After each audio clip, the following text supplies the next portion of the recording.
Okay, so this is my first whispering video, and I'm just going to read out a story from a book. This story is about a gypsy in the 1700s in London.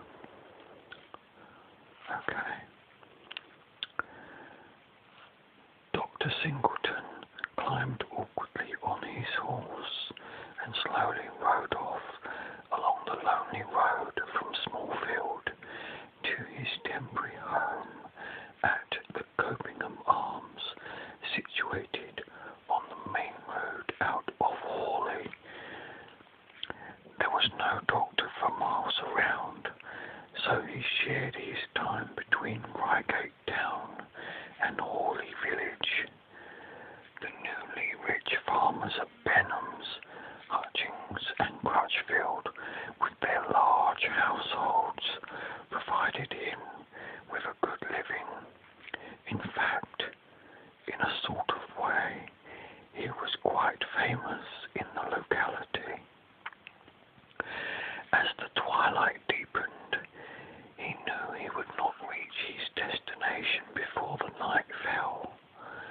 The thought of food and drink and warmth spurred him on, past the wide pools of muddy water and the long marsh surrounding the River Emlyn, the home of the wild ducks, water hens and frogs.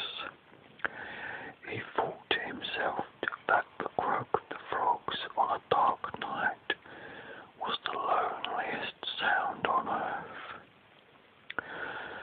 On his right was a thick forest, stretching all the way to Langsholt, and no other house in between except the tiny cottage of the Jordans, near where the road ran out to the old trackway from Balcombe. He hated this road, and the loneliness of the silence affected him strangely, and particularly so tonight. The wind rose and whined through the trees, and here and there branches creaked or broke. Even his trusty horse was startled and constantly shied at the noise and the tension. Singleton had a strange feeling that something was going to happen. Every corner seemed to hold some hidden danger. Then, without warning, it did happen. Two shadows moved from beneath a wide spreading oak tree, stood in the middle of the road, waiting. The doctor tightened his grip on the whip as his horse slowed to a walk. "Now, my good men," he said slowly but loudly, "stand out of my way. I'm in a hurry to get home." One of the men seized his bridle rein. Singleton raised his whip, but the second man was too quick for him and caught his wrist as the blow descended. "Not so fast, doctor," he said in a surly way. Singleton replied, "You know me, it seems. What do you want with me, fellows?" He looked them up and down in the fading light. They were unkempt, rough, powerful men, and instinctively he knew that these were two of the wild, nomadic gypsy people who haunted the great southern wood of Langsholt at certain times of the year. Their long black hair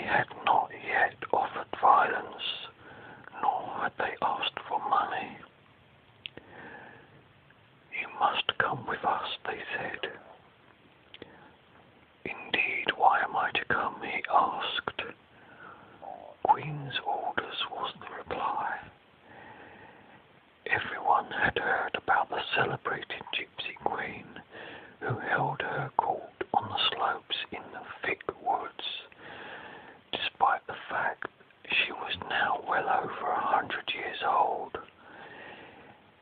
He made up his mind quickly, partly from fear, but more from excitement. Very well, I'll come with you. They led his horse into the woods, where he did not know his way, but for the skillful leading of his guides. The low sweeping branches would have knocked him to the ground. In silence they travelled for half a mile. Then the men stopped. Better get down. We are nearly there. Singleton got down and looked around. One of the guides fastened his horse to a tree. He'll be all right there, he said. They went on together for a few yards, when the guide said suddenly, "Stop, I must blindfold you now." "Who says so?" answered Singleton. "Queen's orders," was the reply. They covered his eyes with a scarf, smelling of dirt and smoke from wood fires. They led him on, stumbling forwards as best he could. But suddenly he heard the sound of muttering, drawing nearer and nearer. There were fires too.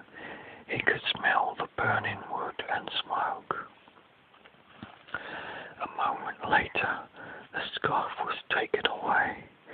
In front of him was a huge fire, and behind, in the shadows, was a roughly built hut of branches and thatch. On a bed of leaves lay a woman, a gypsy. He could not possibly tell her age, but he knew instinctively what was the matter. She was in the grip of a high fever. She tossed and turned and called out strange words that Singleton had never heard before. He forgot the gypsies and his personal danger. He bent over his strange patient, listened to her breathing, and felt her pulse. Then he gave her some strong powders and made her more comfortable. He turned, and just behind was the gypsy who had been his guide, and who was not left his side. "Who is she?" Singleton asked. "My wife," answered the gypsy. The doctor produced a bottle. He prepared medicine for the morrow and gave it to another woman, obviously the wife of his other guide. "See that she takes this," he said, doing his best to make her understand. The two men looked on without a word. When the doctor had finished, they came towards him. "Queen will see you," one of them said. He walked away, and Singleton followed unbelievingly, for the Queen, in her old age, saw only fellow gypsies, and only a few of them. Before another wooden hut, a huge fire burning day and night. By its glare, the doctor saw the weirdest figure he had ever seen in all his life. It was withered, wild, and grotesque, but still a woman.